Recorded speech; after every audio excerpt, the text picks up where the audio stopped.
bersama di museum dari Mas Al-Zahra ya.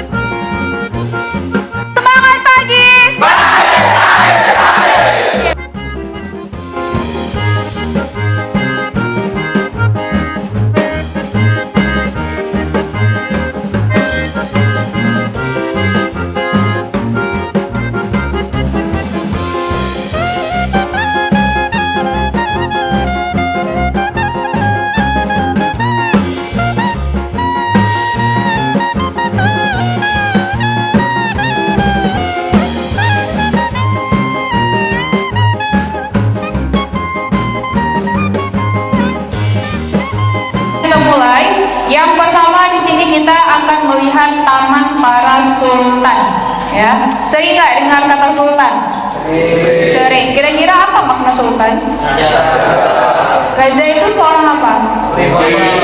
Seorang pemimpin. Nah, untuk panggilan raja laki-laki maupun perempuan di Samudra Pasai itu ada panggilan tersendiri. Kalau untuk raja itu kita sebutnya sultan, ya.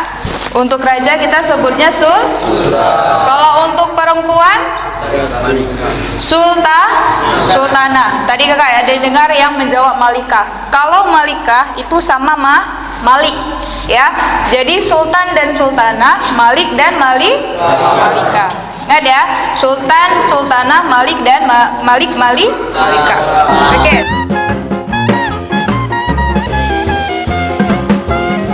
Belum ditemukan. Jadi total saat ini yang sudah ditemukan itu adalah 8. Langsung aja kita mulai. Yang pertama itu ada Sultan Al-Malik As-Salih. Sering nggak dengar namanya? Sering ya. Sultan Al-Malik As-Salih ini merupakan raja pertama sekaligus pendiri dari kerajaan Islam Samudra Pasai, ya. Nah, menurut teman-teman, Sultan Al-Malik As-Salih ini memang sudah Islam sejak lahir, atau ada nggak yang pernah baca kalau dia sebelumnya itu Hindu atau Buddha? Ada yang pernah dengar? Belum ya? Oke, baik. Nah, jadi kalau teman-teman ada pernah membaca artikel atau buku yang mengatakan Sultan Al-Malik As-Salih ini sebelumnya itu adalah beragama Hindu atau Buddha, itu salah. Karena pada dasarnya Sultan Al-Malik As-Salih itu adalah seorang Muslim Islam, ya. Disebut sebagai inskripsi. Apa namanya? Inskripsi. Jadi inskripsi setiap sultan itu berbeda-beda. Ada yang menuliskan mengenai riwayat kehidupannya, ada yang menuliskan tanggal dia lahir dan tanggal dia wafat. Ada juga yang menuliskan ayat-ayat suci Al-Quran. Nah, kalau Sultan Al-Malik As-Salih ini menuliskan mengenai kepribadian dari sosok Sultan Al-Malik As-Salih. Dalam batu nisannya itu menjelaskan bahwasanya Sultan Al-Malik As-Salih ini merupakan sosok raja yang memiliki sifat yang adil dan bertakwa kepada Allah. Ya, dimana kita lihat di batu nisannya. Ada yang pernah pergi ke makamnya belum? Raja atau ratu? Seorang ratu, ya. Kalau di Indonesia ada nggak ya satu-satunya perempuan yang jadi presiden? Siapa? Ibu Megawati. Dan di Samudra Pasai juga terdapat sosok wanita yang menjadi satu-satunya sultanah atau malikah atau ratu di kerajaan Samudra Pasai, yaitu Malikah Nahrasyi. Ya, jadi ini hanya satu-satunya wanita, ya. Dalam batu nisannya ini bertuliskan surah Yasin. Surah apa? Surah Yasin. Kenapa surah Yasin? Alasannya adalah si pemahat dari batu nisan ini ingin menyampaikan. Oh, sebelumnya kamu tanya, Dalam Al-Quran surah Yasin itu sebagai apa? Jantungnya Al-Quran. Jadi si pemahat dari batu nisan ini ingin menyampaikan bahwasanya Malikah Narasyah ini menjadi jantungnya kerajaan Samudra Pasai, dan Samudra Pasai menjadi jantungnya Asia Tenggara.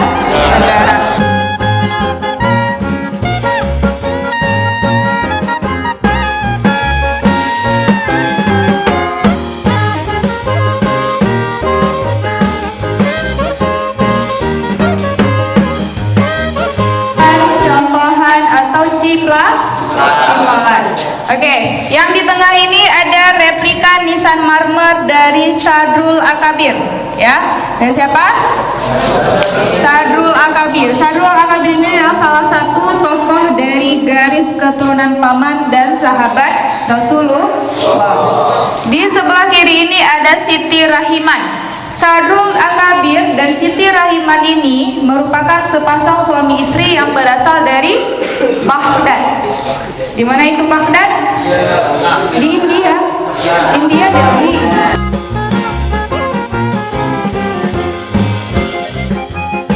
Hidup tinggal di Samudra Pasai hingga akhir hayat. Yang di sebelah kanan ini ada Naina Husamuddin. Naina Husamuddin ini merupakan seorang ulama besar dari Persia. Dari mana? Persia. Dari mana kita tahu dia berasal dari Persia? Itu kita lihat dari tulisan yang ada pada batu nisannya itu. Terdapat beberapa syair-syair yang menggunakan bahasa Persia. Oke, sekarang boleh membaca koleksi numismatika. Salah satu koleksi yang menjadi bagian dari numismatika ini adalah mata uang. Terdapat dua jenis mata uang yang menjadi alat tukar resmi kerajaan Samudra Pasai. Yang pertama ada apa bahasa Aceh dirham? Dirham bahasa Acehnya dirham, ya.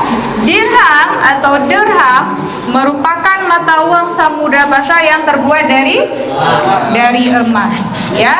Setiap sultan mereka itu mengeluarkan dirhamnya tersendiri. Misalnya pada masa ini Kesultanan Salahuddin, maka nama dirhamnya itu dirham Sultan Salahuddin. Strukturnya seperti ini, bentuknya di koin. Di bagian depannya itu bertuliskan nama sultan yang mengeluarkan uang tersebut, ya.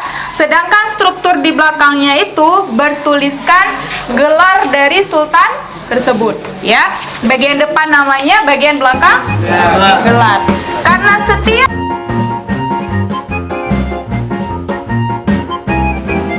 selanjutnya kita akan memasuki ke ruangan perhiasan. Diperhatikan, yang paling depan itu perhiasan yang digunakan pada abad ke-13 sampai 15. Pada abad tersebut orang-orang terdahulu masih memakai bebatuan yang digunakan sebagai perhiasan. Salah satunya itu ada gelang cetiar. Pernah dengar gelang cetiar? Cetiar itu, nama cetiar itu diambil dari sebuah tempat yang memproduksi gelang itu. Di mana cetiar itu? Cetiar itu sebuah wilayah yang ada di India.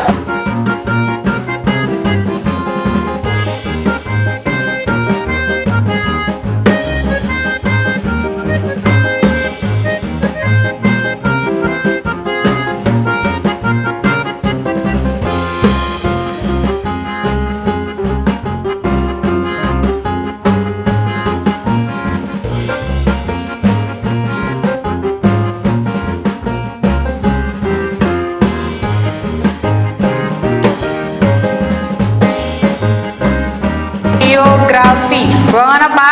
Geografi. Kalau teman-teman lihat koleksi yang ada di dalam, kira-kira bibliografi ini ruangan apa? Untuk menyimpan koleksi apa? Kitab itu termasuk? Buku. Untuk menyimpan naskah-naskah kuno atau naskah-naskah kuno itu sering kita sebut sebagai manuskrip, ya. Apa namanya? Manuskrip. Dalam ruangan ini kita akan fokus membahas 5 penjelajah yang pernah datang ke Samudra Pasai. Sering dengar nggak kata penjelajah? Apa itu penjelajah? Pengunjung? Pengunjung aja nih, dia mengunjungi aja nih. Apa? Penjelajah ini adalah orang-orang yang mengelilingi dunia dan melakukan observasi atau peneliti. Ada 5 penjelajah. Siapa yang pertama? Marco Polo ini seorang penjelajah yang berasal dari Venesia. Di mana itu Venesia? Iya, di Eropa. Di mananya? Portugal. Di Italia, ya. Marco Polo dalam catatannya yang disebut dengan Travel of Marco Polo, dia menyebut wilayah Pasai ini dengan nama Samara Basma. Apa namanya? Samara Basma. Nama panjangnya itu adalah Orderico da Pordenone, atau nama aslinya itu adalah Orderico Mattiusi. Selain seorang penjelajah, Orderico ini merupakan seorang misionaris. Ada yang tahu apa itu misionaris? Misionaris adalah orang yang menyebarkan agama Kristen, ya. Nah, ketika dia berada di wilayah Pasai, Orderico ini menulis kurang lebih sebanyak 73 naskah atau manuskrip mengenai Samudra Pasai. Adalah Ibnu Battuta ini seorang penjelajah yang berasal dari Maghribi atau Maroko, ya. Nah, tulisan yang paling besar ini adalah catatan, replika catatan yang ditulis oleh Ibnu Battuta. Naskah aslinya ini ada di Museum Prancis, ya. Sedangkan replika ini hanya ada satu-satunya di Museum Islam Samudra Pasai, ya. Apa yang diceritakan di dalam Ibnu Battuta? Kalian bisa baca nggak nih? Enggak. Untungnya di sini ada translate-nya, ya. Jadi bisa kita baca. Oke. Apa yang diceritakan oleh Ibnu Battuta, dan kami masuk ke Hadrat Sultan, yaitu ke kota Sumatra. Nanti di atas kita akan ada snack dan juga permainan. Jadi permainannya itu tentang apa yang sudah kalian lihat, apa yang sudah kalian pelajari di bawah. Jadi ditekankan itu ingat bentuk dan namanya. Ya, selain mengingat sultan-sultannya, ingat juga koleksi bentuk dan namanya. Ya, karena mayoritas pertanyaan nanti tentang itu juga. Nah, di sini ada manuskrip. Ada yang tahu manuskrip? Manuskrip itu adalah kitab fikih dan beberapa kitab lainnya. Yang kita pamerkan kurang lebih ada 8 kitab. Nah, kalau kitab fikih tahu ya tentang apa? Kitab tasawuf, tentang ilmu tasawuf, ada juga kitab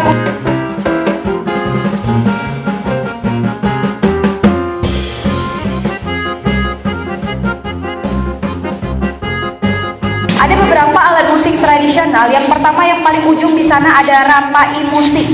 Rapai musik di sini ada 2, satu lagi ada rapai pase.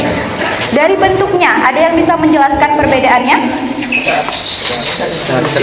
Satu besar, satu kecil. Oke, rapai musik itu bentuknya kecil, cara memainkannya juga beda dengan rapai pase.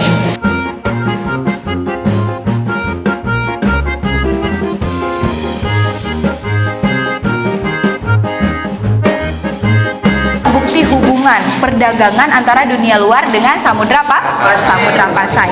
Tadi kita lihat yang sudah pecah ataupun fragmen. Fragmen itu kan artinya pecahan. Sedangkan di sini ini kita lihat yang masih utuh. Ada beberapa keramik yang masih utuh. Ini yang berasal dari Tiongkok, dari Cina. Kenapa banyak sekali? Ada koin Cina, ada keramik Cina dan lain-lain. Ternyata dari dulu sampai sekarang orang Cina itu memang hobinya jualan. Ya, mayoritas dari mereka itu jualan. Ketika datang ke Samudra Pasai, mereka itu melakukan transaksi jual beli di sini. Salah satu yang banyak dibawa itu adalah keramik. Di sini ada yang seperti mangkong. Ini mangkong kuah, mangkok ya, untuk kuah-kuahan. Ada buli-buli. Buli-buli ini untuk tempat cairan obat, untuk menaruh obat-obatan. Ada juga cerahi. Walaupun bentuknya seperti vas bunga, tapi dia fungsinya untuk menaruh air minum. Untuk air bunga. Peluman dia di bagian keramik, karena nanti ada air bunga lagi, satu lagi di bagian kuningan. Ada di sini pinggan tapak gajah, bukan untuk makan nasi ya. Tapi selain untuk hiasan, pinggan tapak gajah juga digunakan untuk menaruh buah-buahan ataupun kue-kue yang dihidangkan untuk para bangsawan atau raja pada masa tersebut. Oke, kita lanjut ke pelaminan.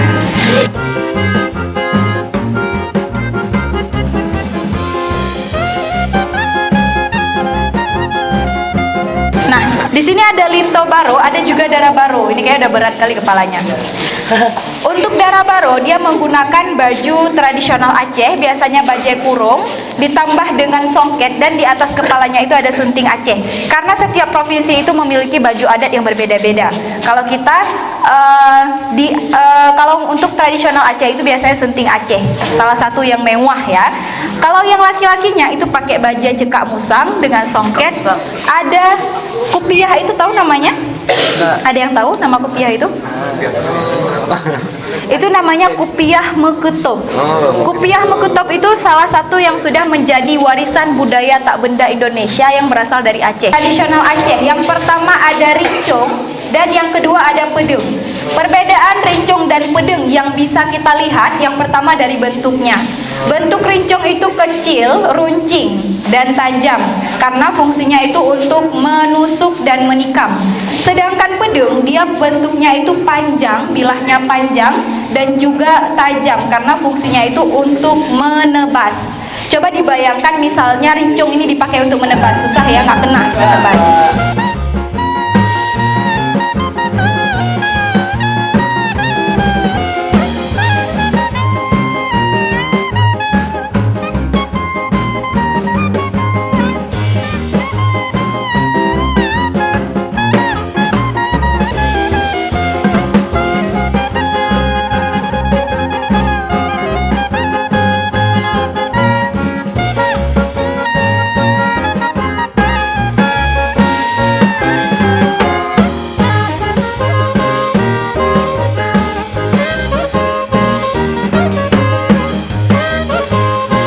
Koleksi etnografika. Kalau numismatika tadi mata uang ya.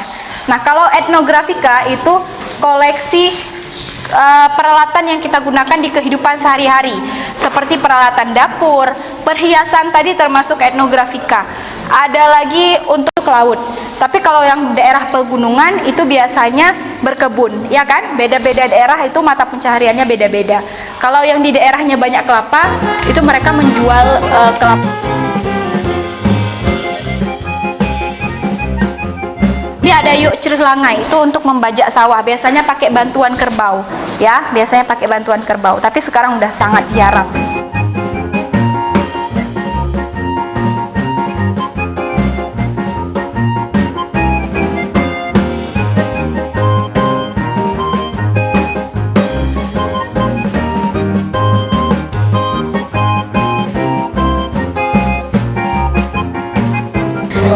Ini iya untuk mengupas kelapa, namanya sundau ya, sundau.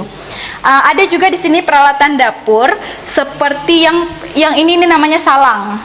Ini salang yang untuk gantungan ini, yang untuk penahan ini biasanya untuk alas panas. Kan biasanya panci atau apa-apa itu kalau kita masak kan panas, ditaruh di alas panas, ini namanya rengkan. Ya, rengkan. Mungkin yang cowok-cowok udah jarang ya, memang jarang ke dapur ya kan. Ini namanya rengkan. Mungkin kalau anak sekarang pun nggak tahu ini apa, karena udah jarang digunakan. Karena sekarang dapur orang kita sekarang beda dengan yang dulu. Ini namanya rengkan. Kalau yang masih masak pakai kayu bakar, ini namanya lungke.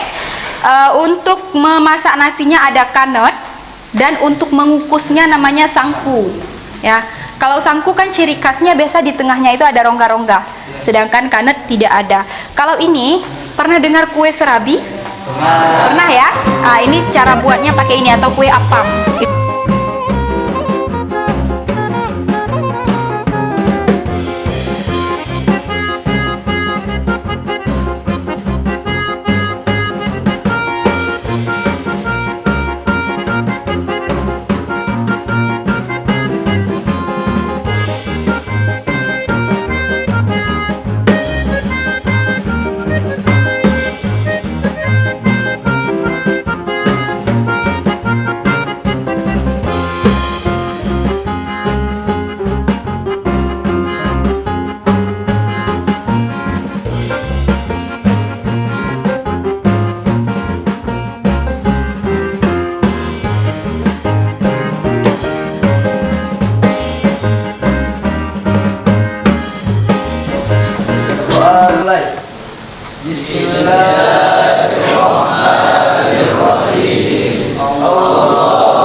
Tiga. Nanti dua jawabnya ya. Satu aja. Lima. Empat. Dua salah lah. Tiga. Dua. Satu. Mata uang Ini Bang. Iya, mata uang. Jawabannya adalah din. Fungsinya. Jadi semua poin 100 kecuali kelompok 2.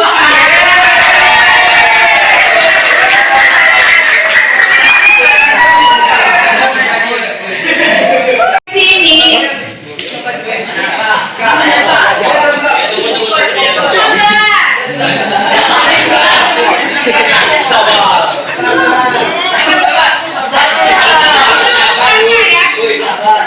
Kan tadi di bagian yang pertama kakak mulai, jumlah besarnya apa?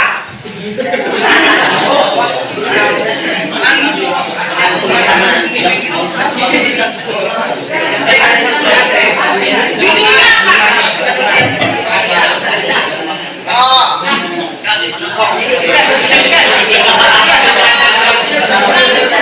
Koleksinya dan apa saja koleksi yang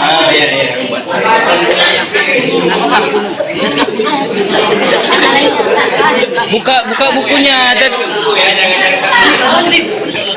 jangan kuat-kuat, dengar kelompok lain nanti.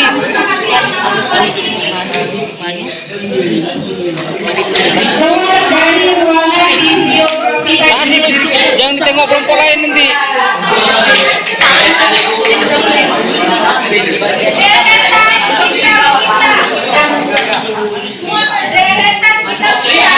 ada nama besarnya. Kitab-kitab ini termasuk koleksi apa? Kenapa 5. masuk dalam koleksi ini? 5.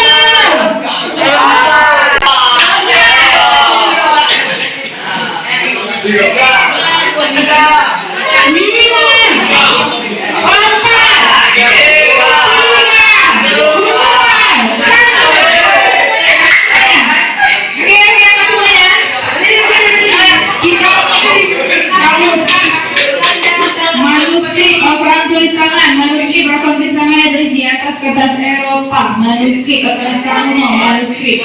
Oke.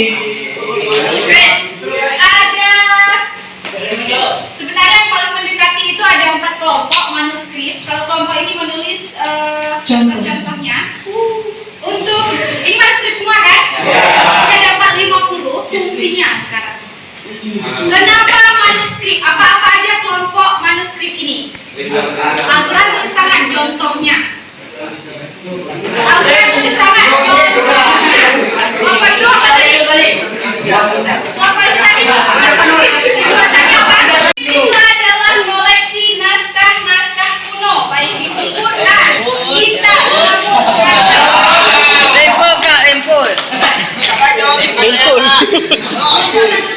Limpul.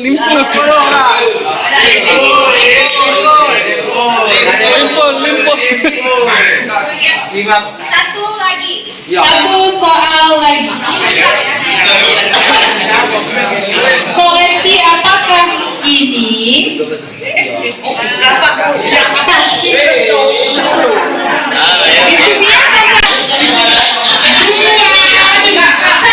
Semuanya apa semuanya? Apa semuanya?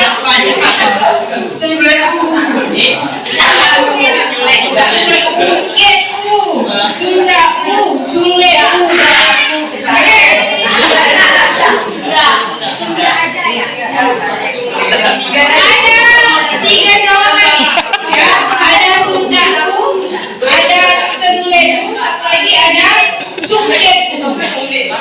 Ada 3 jawabannya. Kelompok manakah yang benar? Kelompok manakah yang benar? Dulu nanti kita berikan kepada ustadznya. Tapi untuk sertifikat dan juga ada di sini satu DVD yang akan menjelaskan tentang koleksi-koleksi di museum kami kasih dan tidak usah dipulangkan ya, memang untuk dibawa pulang.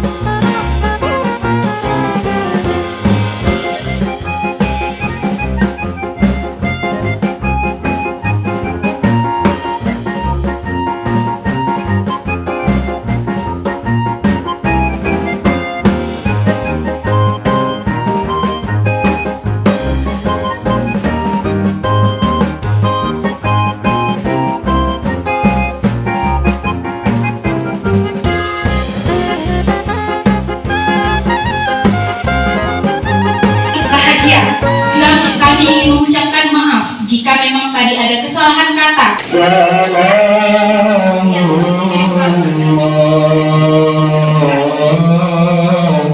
على ياسين